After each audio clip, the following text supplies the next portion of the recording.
Bismillahirrahmanirrahim. Alhamdulillahi rabbil alamin.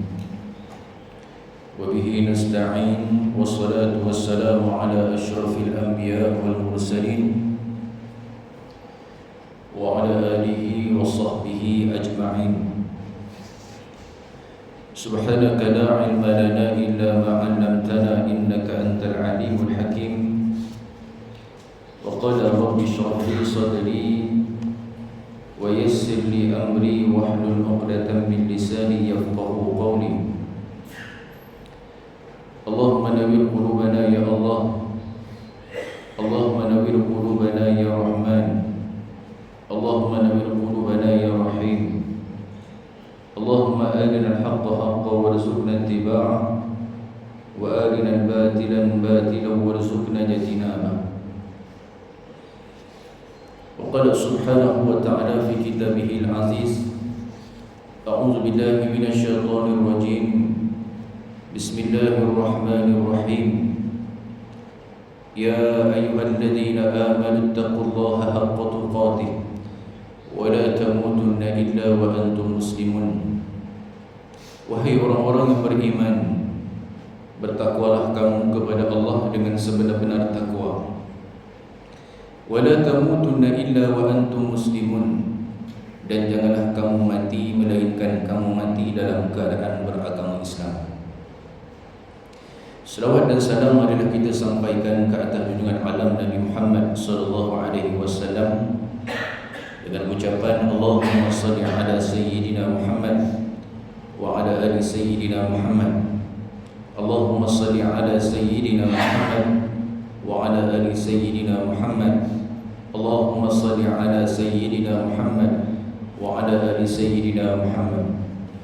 Mudah-mudahan dengan kita memperbanyakkan selawat dan salam ke atas baginda Nabi sallallahu alaihi wasallam, insya-Allah kita semua bakal ditempatkan daripada kalangan orang-orang yang mendapat syafaat daripada Nabi sallallahu alaihi wasallam di yaumil mahsyar nanti. Amin ya rabbal alamin. Hadirin muslimin dan muslimat, para tetamu Allah, pada tetamu subuh yang saya hormati dan saya kasih sekalian, InsyaAllah pagi ini kita akan menyambung kembali pengajian kita dalam kitab Matan 40 Hadis Peristiwa Akhir Zaman, Tanda-Tanda Kiamat Kecil, yang dikarang oleh guru kami iaitu almarhum Syekh Ahmad Fahmi Zamzam, yang mana pada pagi ini kita akan masuk pada hadis yang kedua, hadis yang menceritakan tentang kemusnahan. Bismillahirrahmanirrahim. Qala musannif rahimahullah wa nafa'ana bi 'ulumihi fid dharain amin ya rabbal alamin. Hadis kedua, mengapa dunia Islam menjadi sasaran pemusnahan. An ummil mu'minin Zainab binti Jahsy radhiyallahu anha qalat Inna an-nabiy sallallahu alaihi wasallam dakhala 'alaiha fazi'an yaqulu La ilaha illallah wailul lil 'arabi min syarri qad iqtaraba Futiha al-yawma min radmi ya'juj wa ma'juj mithla hadhihi wa halaqa bi usbu'ayhi al-ibhami wallati taliha فقلت يا رسول الله أنهلك وفينا الصالحون قال نعم إذا كثر الخبث متفق عليه. Artinya, daripada Ummul Mukminin Zainab binti Jahsy, yakni isteri Rasulullah sallallahu alaihi wasallam, beliau berkata, pada suatu hari Rasulullah sallallahu alaihi wasallam masuk ke dalam rumahnya dengan keadaan takut, sambil Rasulullah sallallahu alaihi wasallam bersabda, La ilaha illallah, celaka yakni binasa bagi bangsa Arab dari kejahatan, yakni malapetaka yang sudah hampir menimpa mereka. Pada hari ini, kata Rasulullah, telah terbuka dari dinding Ya'juj dan Ma'juj seperti ini, dan baginda menemukan ujung ibu jari dan ujung jari yang sebelahnya, yakni jari telunjuk, yang dengan itu baginda mengisyaratkan seperti bundaran. Saya, yakni Zainab binti Jahsyin, isteri Rasulullah SAW, lalu bertanya, "Ya Rasulullah, apakah kami akan binasa sedangkan di kalangan kami masih ada orang-orang yang soleh?" Lalu Nabi SAW bersabda, "Na'am idza kathural khabathu." Ya, jika kejahatan sudah terlalu banyak. Hadis riwayat Bukhari dan Muslim. Hadis ini diriwayatkan oleh seorang wanita. Jarang tuan-tuan kita dengar hadis yang diriwayatkan oleh seorang wanita. Ada banyak hadis yang diriwayatkan oleh seorang wanita, tapi jarang. Biasa kita dengar Nabi Hurairah, kita dengar hadis-hadis yang diriwayatkan oleh sahabat-sahabat daripada kalangan lelaki. Tapi pagi ini kita akan melihat satu hadis yang diriwayatkan oleh satu orang wanita yang sangat mulia, yang digelar sebagai Ummul Mukminin. Siapakah Ummul Mukminin, tuan-tuan sekalian? Ummul Mukminin ini adalah satu gelaran. Gelaran ini gelaran yang paling mulia di atas muka bumi Allah Subhanahu wa taala kepada isteri-isteri Rasulullah SAW. Dekat dunia ni tak ada siapa yang boleh gelar diri dia sebagai Ummul Mukminin, khususnya bagi kaum wanita. Dan gelaran yang diberikan kepada isteri-isteri Nabi SAW ini bukan diberi oleh siapa-siapa, tetapi gelaran ini diberikan oleh Allah Subhanahu wa taala di dalam Al-Quranul Karim. Allah Taala bagi gelar terhadap isteri-isteri Nabi, ya, dengan gelaran Ummul Mukminin. Apa maksud Ummul Mukminin? Ummul Mukminin maksud dia ibu bagi sekalian orang beriman. Yang meriwayatkan hadis ini sebahagiannya daripada isteri Nabi. Isteri Nabi ni ada ramai. Antaranya Zainab binti Jahsyin. Zainab binti Jahsyin antara isteri Rasulullah SAW. Ada dua orang nama Zainab. Isteri Nabi ada dua orang nama Zainab. Yang pertama Zainab binti Jahsyin, yang kedua Zainab binti Khuzaimah radhiyallahu anha. Baik, Zainab binti Jahsyin radhiyallahu anha ini satu orang wanita yang solehah, dilahirkan daripada golongan bangsawan, dan dia adalah isteri Nabi SAW yang susu kandungnya rapat dan dekat dengan Nabi. Ibu kepada Zainab binti Jahsyin ini adalah Umaymah binti Abdul Muttalib. Abdul Muttalib ni tok Nabi. Siapa anak kepada Abdul Muttalib? Anak kepada Abdul Muttalib termasuklah Abdullah, yakni ayah Nabi. Ayah Nabi, kemudian Umaymah adalah adik-beradik. Jadi Umaymah ada anak nama dia Zainab binti Jahsyin. Jadi Nabi dengan Zainab binti Jahsyin susu galuh dia dekat. Susu galuh keluarga dia dekat. Berbanding dengan isteri-isteri yang lain. Kalau Khadijah binti Khuwailid, dia duduk daripada bangsawan dan bukan daripada susu galuh keluarga Nabi. Kemudian mereka berkahwin. Tetapi antara semua isteri Nabi SAW, Zainab binti Jahsyin terletak pada susu galuh keluarga Nabi yang paling hampir, iaitu daripada keluarga Abdul Muttalib, ya. Dan Zainab binti Jahsyin ini, tuan-tuan sekalian, dikenali sebagai satu orang wanita yang sangat solehah. Sehingga kan Aisyah radhiyallahu anha, Ummul Mukminin, isteri Nabi SAW, menyatakan bahawasanya saya tidak pernah melihat satu orang wanita yang sangat solehah, yang sangat baik, yang kuat menderma, melainkan Zainab binti Jahsyin. Mulianya wanita yang bernama Zainab binti Jahsyin, Ummul Mukminin.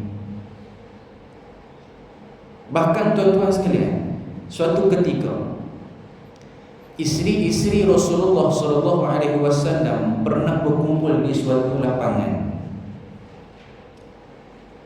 Selepas Nabi SAW berkahwin dengan isteri-isterinya, termasuklah Zainab binti Jahsy yang mana Nabi SAW menikahi Zainab binti Jahsy ketika mana selepas tahun yang ke-6 hijrah Nabi di Madinah Al-Munawwarah.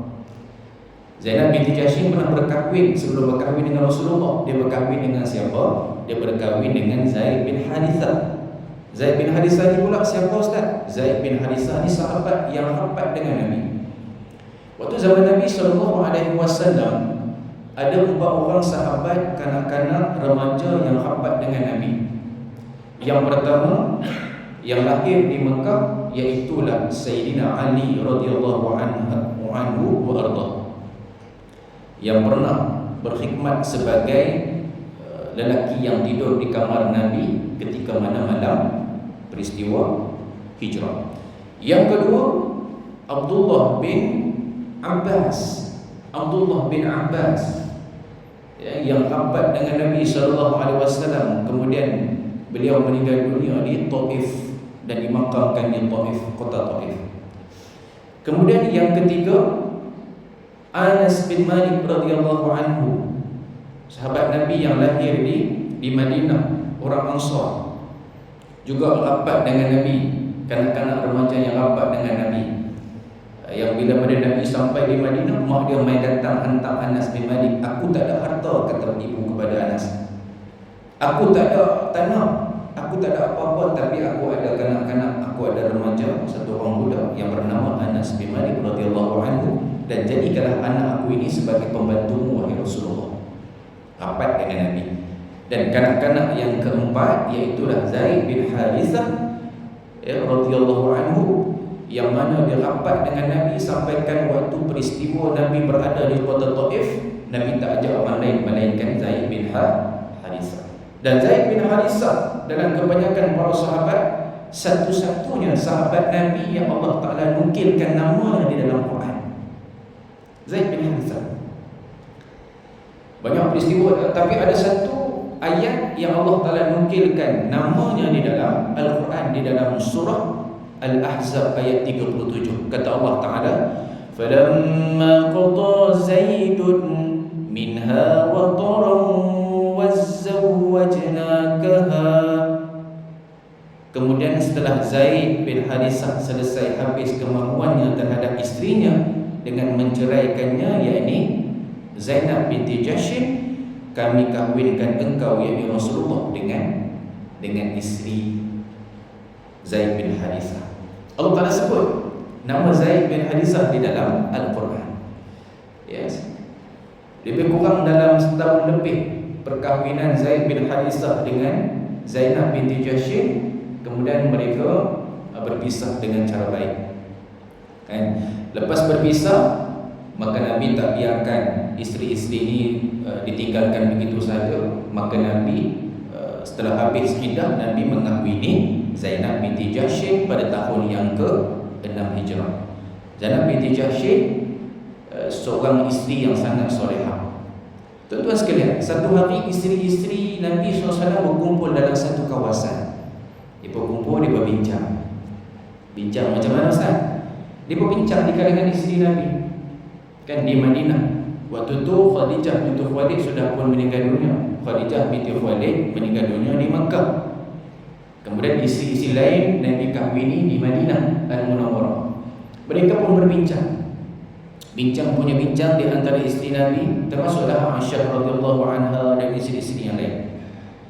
Dia bertanya daripada kalangan isteri-isteri, jom kita tanya Rasulullah. Kita tanya Rasulullah, siapakah yang akan mengikuti Rasulullah ketika mana Nabi nak wafat nanti? Artinya, isteri Rasulullah ni sangat mengharapkan supaya bila Rasulullah wafat, ada salah seorang ataupun mungkin kita semua nak ikut serta bersama dengan Nabi dalam kewafatan tersebut. Hebatnya isteri Nabi. Ini nama dia sehidup semati. Kita sehidup je, bila kata nak mati, isteri mati tak apalah, hampir dulu lah, abang tak mau. Ataupun suami meninggal dulu, isteri kata hampir dulu lah, saya tak mau. Tapi isteri Rasulullah SAW dia pun bincang. Bincang-bincang, jom kita pergi jumpa dengan Rasulullah. Kita nak tanya Rasulullah, mungkin Rasulullah tahu siapa yang akan ikut Rasulullah waktu ketika mana Nabi nak wafat. Maka dia pergi jumpa Rasulullah, termasuk dengan Zainab binti Jahsy.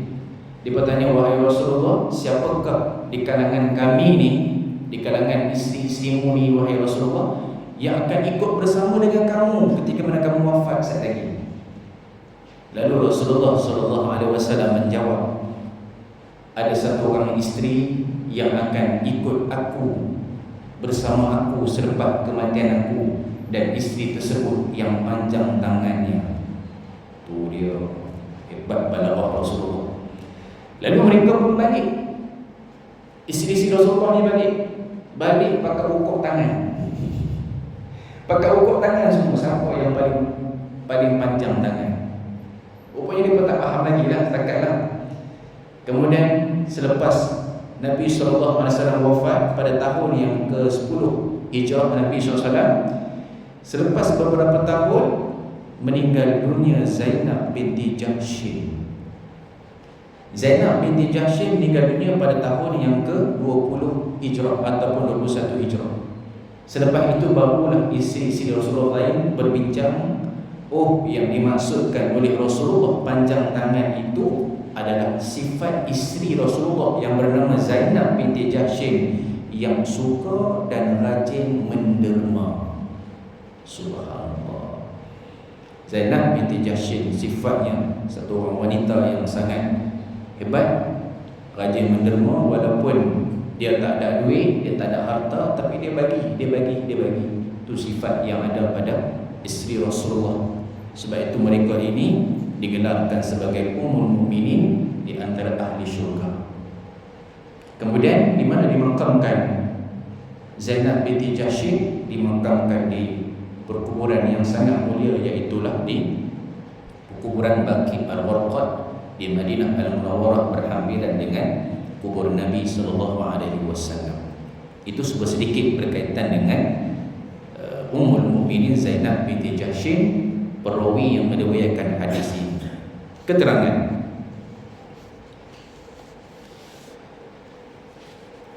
hadis di atas menerangkan bahawa apabila di suatu tempat atau daerah sudah terlalu banyak kejahatan, kemungkaran dan kefasikan, maka kebinasaan akan menimpa semua orang yang berada di tempat itu. Kebinasaan itu bukan hanya menimpa kepada orang yang jahat sahaja, tetapi juga orang yang soleh akan dibinasakan, walaupun masing-masing pada hari kiamat nanti akan diperhitungkan mengikut amalan yang telah dilakukan. Satu ketika Nabi SAW masuk ke rumah Zainab binti Jahsy. Kemudian Nabi terus bertahlil la ilaha illallah di hadapan Zainab binti Jahsy. Kemudian Nabi SAW bagi tahu, celakalah bagi bangsa Arab. Nabi sebut di hadapan Zainab binti Jahsy. Terkejut Zainab. Nabi masuk, Nabi kata la ilaha illallah, celakalah bangsa Arab dan seluruh bangsa-bangsa lain. Terkejut Zainab binti Jahsy. Kemudian Nabi pun sambung, pada hari ini, kata Nabi SAW, telah terbuka dari dinding Ya'juj dan Ma'juj seperti ini. Nabi tunjukkan satu simbol kepada Zainab binti Jahsy, iaitulah bagi dia menemukan ujung ibu jari dengan ujung jari yang sebelahnya, jari telunjuk, yang dengan itu bagi dia mengisyaratkan seperti bundaran. Nabi buat macam ni. Nabi masuk rumah Zainab. Nabi kata la ilaha illallah, celakalah bangsa Arab dan kaum-kaum lain. Sekarang ini, kata Nabi SAW, telah terbuka dinding yang dibina oleh Sultan ataupun Nabi Zulkarnain pada zaman tersebut untuk mengelakkan daripada Ya'juj dan Ma'juj keluar berpeleseran di seluruh pelosok dunia. Kata Nabi SAW, dinding yang dibina oleh Zulkarnain daripada besi dan tembaga itu telah pun terbuka besar ni, kata Nabi. Zaman satu orang sultan ataupun satu orang Nabi yang bernama Zulkarnain. Jarang kita dengar cerita tentang Zulkarnain. Tuan boleh cek dalam kitab sirah, banyak cerita tentang Zulkarnain, Nabi. Satu orang Nabi yang bernama Zulkarnain ini, Allah Ta'ala punyakan kepada Zulkarnain mukjizat yang besar. Satu ketika rakyat dia main datang jumpa dengan Zulkarnain. Rakyat dia beritahu, wahai Zulkarnain, boleh tak kamu bina satu tembok yang mana tembok itu dapat mengelakkan daripada makhluk yang bernama Ya'juj dan Ma'juj daripada melakukan kerosakan di atas muka bumi Allah Subhanahu wa taala. Maka Zulkarnain membina tembok yang besar sehingga kan Ya'juj dan Ma'juj tidak mampu untuk keluar daripada tembok tersebut. Tembok itu dibuat di kawasan bukit, tuan-tuan sekalian. Ya'juj dan Ma'juj satu makhluk Allah Ta'ala yang sudah ada di zaman dahulu. Zaman Nabi Zulkarnain dah ada, dan zaman dah ada lagi. Jawapan dia dah ada. Ya'juj dan Ma'juj antara makhluk Allah Ta'ala yang ada daripada zaman dahulu sampai zaman dah. Dajjal ada tak Dajjal? Sampai dah Dajjal dah ada. Dajjal dah ada. Sekali kita akan dengar lagi peristiwa bagaimana peristiwa Tamim Ad-Dahri bersama dengan 30 orang daripada kaum Yahudi Arab jumpa dengan Dajjal di satu pergunungan ataupun di suatu pulau. Waktu ketika mana Nabi SAW cerita kepada para sahabat di Madinah tentang Dajjal, bentuk Dajjal, fizikal Dajjal, sifat Dajjal. Lalu mai datang lelaki Tamim Ad-Dari. Dia datang sebab apa? Sebab dia dah jumpa Dajjal. Dia pergi belayar, tuan-tuan sekalian, pergi belayar sampai satu ketika kata Tamim Ad-Dari, kami punya kapal ini terombang-ambing dan dipukul ombak sehingga kami terdampar di satu pulau yang tidak diketahui. Kemudian sampai di pulau, pendekkan cerita, kami dibawa oleh satu binatang yang bodoh masuk ke dalam pulau tersebut dan ada satu gua. Dan gua itu ada satu orang makhluk Allah Ta'ala yang buta matanya sebelah dan kepalanya tertulis kafarah. Ada beberapa dialog di antara Tamim Ad-Dari bersama dengan sahabat dia. Mereka ni bukan Islam lagi, Tamim Ad-Dari belum Islam lagi, mereka orang kafir. Waktu mereka jumpa tu, mereka berdialog dengan Dajjal. Antara dialog yang Dajjal tanya kepada Tamim Ad-Dari, wahai Tamim Ad-Dari, adakah satu tasik yang mana tasik tersebut bernama Tabariyah? Adakah tasik tersebut telah pun kering? Maka jawab Tamim Ad-Dari, sekarang ini tasik itu sedang banyak dan dinaiki air.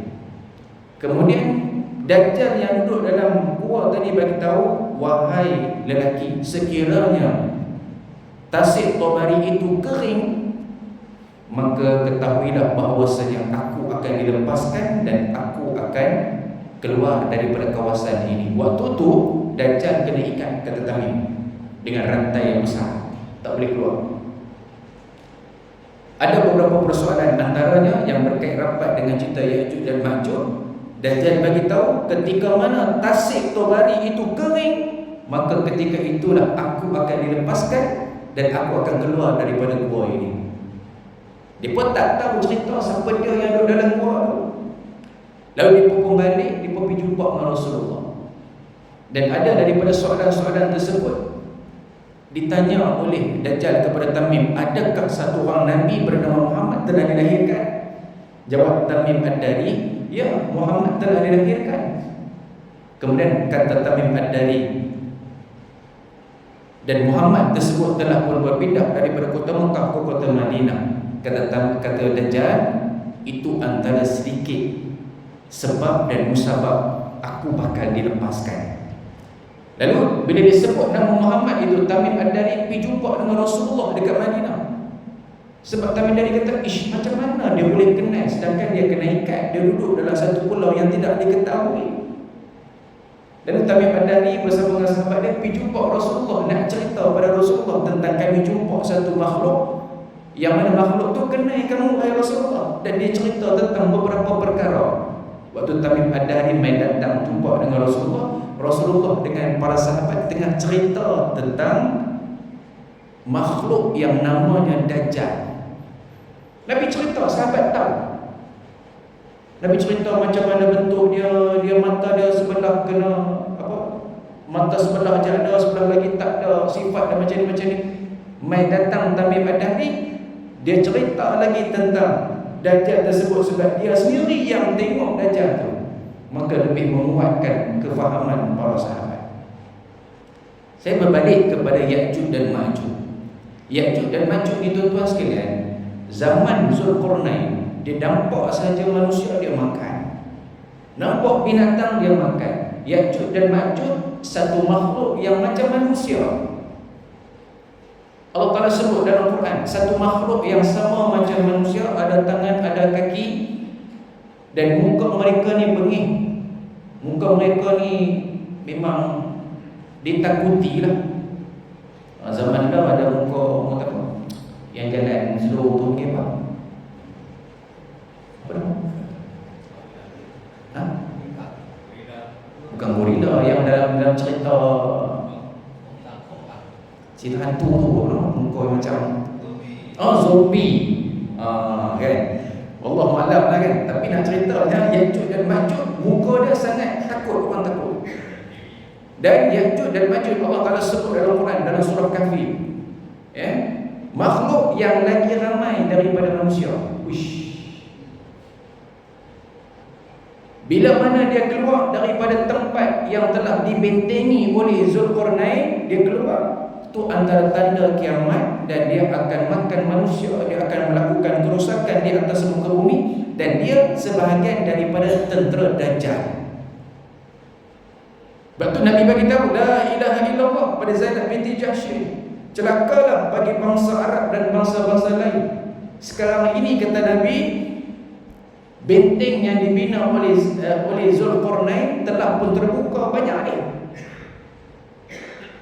Sampaikan kata para ulama, yang terbuka banyak ni, yang terbuka banyak ni, depa korek hari-hari. Ya'juj dan Ma'juj korek hari-hari supaya apa? Supaya depa dapat keluar. Depa nak naik atas tak boleh, sebab besi bercampur dengan tembaga yang begitu tebal, licin, depa tak boleh naik atas. Subhanallah. Kemudian tuan-tuan sekalian, bila mana mereka keluar, saat lagi kata Nabi SAW, sampai satu ketika dia akan dapat keluar juga. Hampir yang kiamat dia akan dapat keluar juga. Tuan-tuan bayang, zaman Nabi 1400 tahun yang lalu, besar ni, 1400 tahun yang lalu, besar ni mereka dapat korek Ya'juj dan Ma'juj. Zaman dah, wallahu a'lam. Kata para ulama, sekiranya manusia melakukan kezaliman, melakukan maksiat, Ya'juj dan Ma'juj akan lebih mudah untuk buka lubang yang telah mereka buka 1400 tahun yang lalu. Oh, dia macam tu, formula. Makin banyak orang buat maksiat, makin mudah dia akan buka. Makin banyak orang buat kezaliman, makin mudah dia akan buka. Bila dia buka, dia pecahkan tembok tersebut, semua Ya'juj dan Ma'juj akan turun. Bila turun dia buat apa? Benda pertama kata Rasulullah, Ya'juj dan Ma'juj lepas dia buka saja benteng yang dibina oleh Zulkarnain, benda yang pertama dia akan pergi dekat Tasik Tobari yang saya sebutkan tadi. Dia akan pergi dekat Tasik Tobari yang Dajjal bagi tahu Tasik Tobari itu dah kering ke belum. Dia akan pergi dekat Tasik Tobari, kemudian dia akan minum air Tasik Tobari sehingga kering. Subhanallah. Semua Ya'juj dan Ma'juj, makhluk Allah Ta'ala yang bengis, yang bodoh ni, dia akan pecahkan tembok tersebut dan dia akan turun daripada bukit itu dan dia akan minum air Tasik Tobari sampai kering. Sehingga kan kata Nabi SAW, bila semua Ya'juj dan Ma'juj turun, Ya'juj Ma'juj yang separuh tu sampai-sampai dah habis dah air dekat Tasik Tobari. Sampai mereka kata, bukan sebelum ni ada ayam ke dekat Tasik Tabari ni? Dah habis sebab dah diminum oleh geng-geng yang awal turun. Tasik Tabari tu besar tuan, macam laut, boleh kering diminum oleh Ya'juj dan Ma'juj. Sebab tu Dajjal tanya, dah kering ke belum? Kalau dah kering, ketahuilah bahawasanya sebentar lagi aku akan dilepaskan. Waktu itulah Dajjal akan menguasai dunia. Tuan-tuan sekalian, habis itu apa yang akan berlaku dekat dunia ni? Bila Ya'juj dan Ma'juj dia dah keringkan Tasik Tabari, Dajjal pun akan keluar. Apa yang berlaku pada Ya'juj dan Ma'juj? Tak ada siapa yang boleh bunuh Ya'juj dan Ma'juj. Imam Mahdi pun tak boleh bunuh, Nabi Isa pun tak boleh bunuh. Sampaikan ketika itu kata Nabi SAW, Ya'juj dan Ma'juj dia kepung Nabi Isa. Siapa yang boleh bunuh Ya'juj dan Ma'juj? Tuan-tuan pernah dengar cerita? Jarang kita dengar kan? Masuk hadis ni baru kita dengar. Yang akan bunuh Ya'juj dan Ma'juj Nabi Isa AS ketika mana mereka dikepung oleh Ya'juj dan Ma'juj, Nabi Isa berdoa kepada Allah, minta pertolongan Allah. Lalu turunlah pertolongan daripada Allah. Daripada leher Ya'juj dan Ma'juj keluar ulat. Allah Ta'ala turunkan makhluk yang namanya ulat yang keluar daripada leher Ya'juj dan Ma'juj. Ulat tersebut keluar dan ulat itu yang akan memakan jasad Ya'juj dan Ma'juj. Ulat itu akan makan. Semua Ya'juj dan Ma'juj akan hancur, akan dimakan oleh ulat yang keluar daripada leher Ya'juj dan Ma'juj. Dia akan makan. Dia akan makan sehingga habis, sehingga tinggal tulang. Lalu Allah Ta'ala perintahkan burung-burung untuk ambil ataupun angkat tulang-tulang Ya'juj dan Ma'juj, buang di tempat yang lain. Kemudian Allah Ta'ala nak bersihkan kawasan tersebut, Allah Ta'ala turunkan hujan. Ini peristiwa yang panjang. Kita akan masuk pada kitab hadis 40, peristiwa akhir zaman, peristiwa besar. Ini peristiwa kecil. Ada satu lagi kitab 40 hadis tentang peristiwa besar hari kiamat, baru masuk peristiwa yang itu. Jadi tuan-tuan sekalian, Nabi nak cerita kepada Zainab binti Jahsy, ni lubang dah besar ni dah. Besar ni dah 1400 tahun yang lalu. Wahai Zainab, sesungguhnya bundaran itu telah pun dikorek oleh Ya'juj dan Ma'juj besar ni. Selagi mana umat manusia melakukan kezaliman, melakukan maksiat, maka bulatan itu semakin lama semakin besar. Maka Zainab binti Jahsy pun bertanya, Ya Rasulullah, apakah kami akan binasa sedangkan ada daripada kalangan kami masih yang soleh? Zainab tanya kepada Nabi SAW, adakah kami ni akan binasa sedangkan ada daripada kalangan kami yang solat, yang keluar zakat, yang buat baik, yang baca Quran, yang semayang tak tinggal? Adakah kami semua ni akan binasa? Jawapannya, na'am idza kasural khabsu. Ya, semua akan binasa. Orang yang baik akan binasa, orang yang solat tak tinggal akan binasa, orang yang baca Quran akan binasa. Sebab apa? Sebab Ya'juj dan Ma'juj dia tak kenal siapa. Bila dia keluar saja, semua dia akan buat, semua dia akan makan, semua dia akan lakukan perkara-perkara yang tidak diingini. Dia tak kira siapa, hang ulama ke, hang tok guru ke, hang siapa-siapa pun, semua dia akan menjadi binasa waktu tu. Sebab tu tuan-tuan, apapun yang berlaku, contoh orang kata, okey, tu kampung tu kan, ada orang buat maksiat, satu kampung ada kan. Kampung tu ada orang melakukan perkara-perkara yang tak baik, orang akan sebut nama kampung tu. Kampung tu, siapa tu imam dia, siapa tu bilal dia, siapa pengusi dia, siapa ketua kampung dia, habis semua kan. Satu benda aja, satu benda aja, habis semua melarat. Bila orang tanya, oh orang duduk kampung tu lah berlaku sekian-sekian benda yang tak baik tu kan. Oh, mana? Itu baru benda kecil. Tapi bila Ya'juj dan Ma'juj turun, seluruh makhluk ketika itu akan dibinasakan.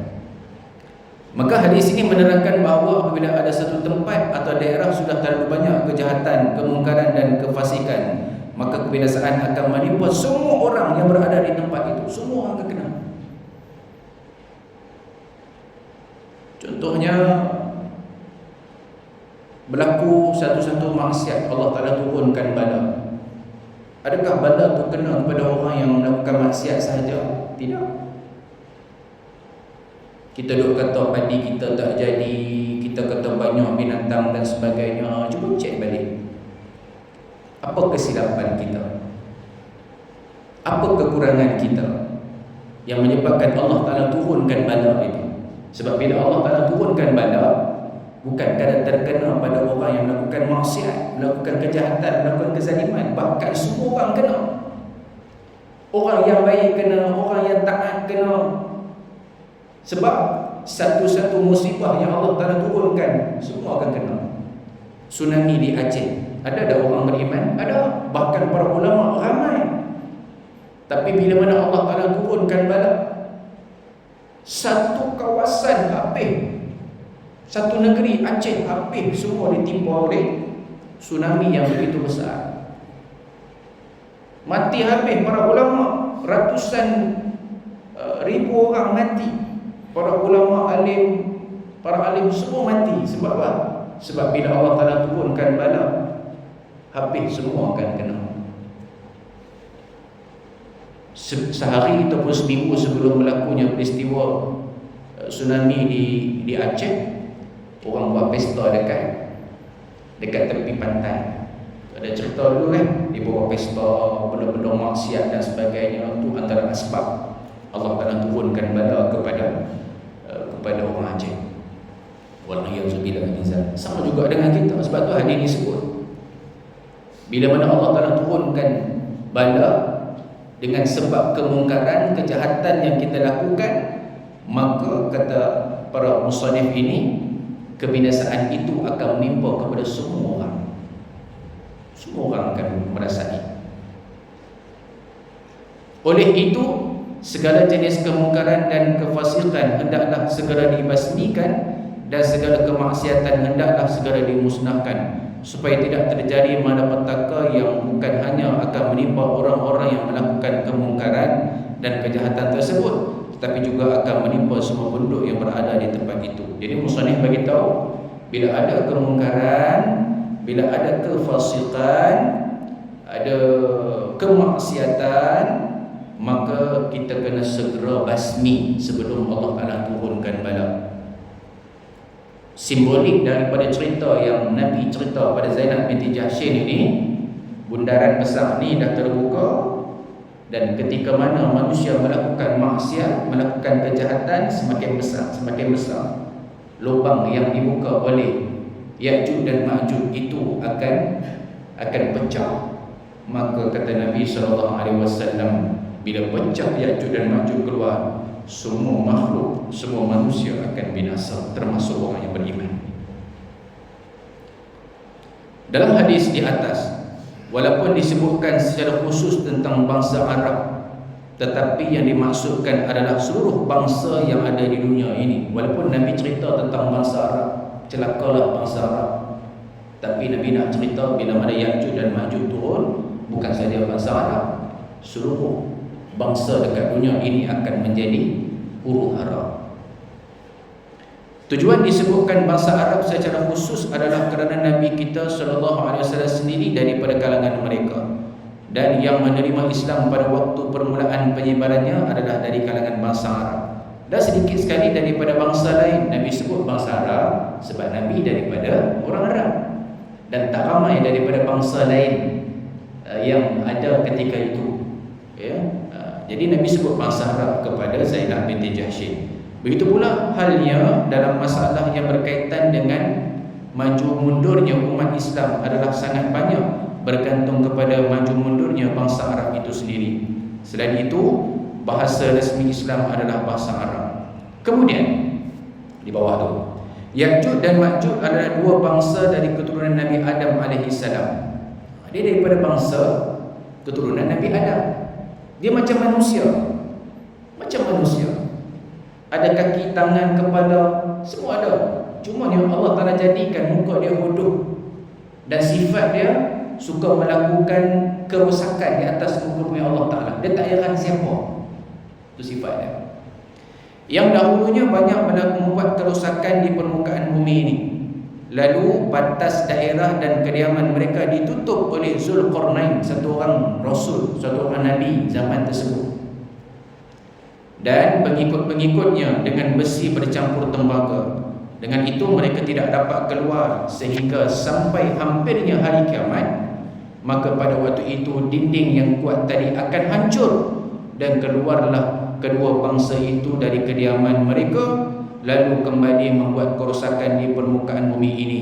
Apabila peristiwa ini telah terjadi, maka berarti hari kiamat sudah dekat sekali. Jadi ada para ulama menyatakan bahawasanya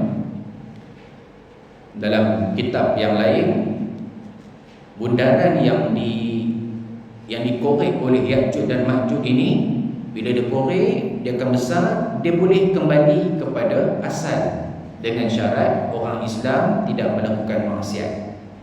Formula ya, ada kajian lain menyatakan bahawasanya sekiranya manusia melakukan maksiat, dia lebih memudahkan Ya'juj dan Ma'juj untuk buka, korek dinding yang dibina oleh Zulkarnain tadi. Semakin banyak maksiat, semakin mudah untuk mereka buka. Semakin banyak orang beriman, orang buat baik, maka mereka suka untuk buka. Sebab tu kata Nabi SAW, bila mana dia dapat buka sahaja, Ya'juj dan Ma'juj akan pecahkan dinding tersebut, dan dia akan keluar. Dia akan pergi turun, pergi minum air di Tasik Tabari. Di antara tip dan cara bagaimana Dajjal akan dilepaskan, Tasik Tabari akan kering. Maka bila mana dia minum kering, Dajjal pun keluar.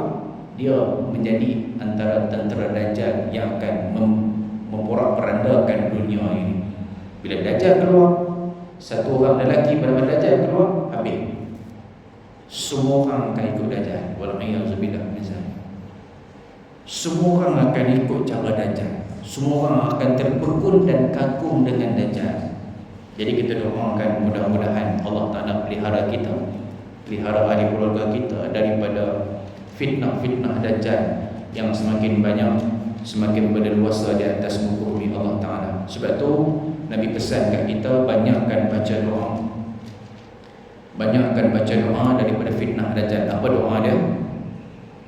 Allahumma inni a'udzubika min azabi jahannam, wa min azabil qabr, wa min fitnatil mahya wal mamat, wa min syarri fitnatil masiihid dajjal. Itu kalau baca seorang-seorang. Kalau baca sebagai imam ramai-ramai, Allahumma inna na'ud, daripada Allahumma inni tukar kepada Allahumma inna na'udzubika min, Allahumma inna na'udzubika min azabi jahannam, wa min azabil qabr, wa min fitnatil mahya wal mamat, wa min syarri fitnatil masiihid dajjal. Apa maksud dia? Allahumma inna na'udzubika min azabi jahannam. Ya Allah, ya Tuhan kami, Kau jauhkanlah kami daripada azab api neraka jahanam. Wa min azabil qabr, dan jauhkanlah kami daripada azab kubur. Wa min fitnatil mahya wal mamat, dan jauhkanlah kami daripada fitnah kehidupan dan fitnah kematian. Wa min syarri fitnatil masiihid dajjal, dan jauhkanlah kami ya Allah daripada satu fitnah yang besar yang akan datang, iaitu fitnah Dajjal. Itu doa yang Nabi ajar baca waktu bila? Waktu ketika mana kita dah bagi, kita nak sebelum bagi salam. Untuk diamalkan lepas pada ni, fil alamin innaka hamidum majid. Tai akhir kan, bayar tai akhir sampai habis. Fil alamin innaka hamidum, kan asyhadu an la ilaha illallah wa asyhadu anna muhammadar rasulullah. Kita baca selawat Ibrahimiyah sampai fil alamin innaka hamidum majid. Sambung doa yang saya baca tadi. Allahumma inni a'udzubika min azabi jahannam wa min azabil adzabil qabr wa min fitnatil mahya wal mamat wa min syarri fitnatil masiihid dajjal la ilaha illa anta subhanaka inni kuntu minaz zalimin. Bawa salam. Assalamualaikum warahmatullahi. Assalamualaikum warahmatullahi. Ni yang Nabi ajar. Jadi mudah-mudahan Allah Ta'ala pelihara kita, ahli keluarga kita, qaryah kita daripada malapetaka yang akan menimpa seluruh manusia, tak kira orang beriman, orang tak beriman. Jadi kita minta ilak, minta doa pada Allah supaya Allah Ta'ala pelihara kita semua. Jadi mudah-mudahan kita dapat sesuatu daripada hadis yang kita bacakan pagi ini.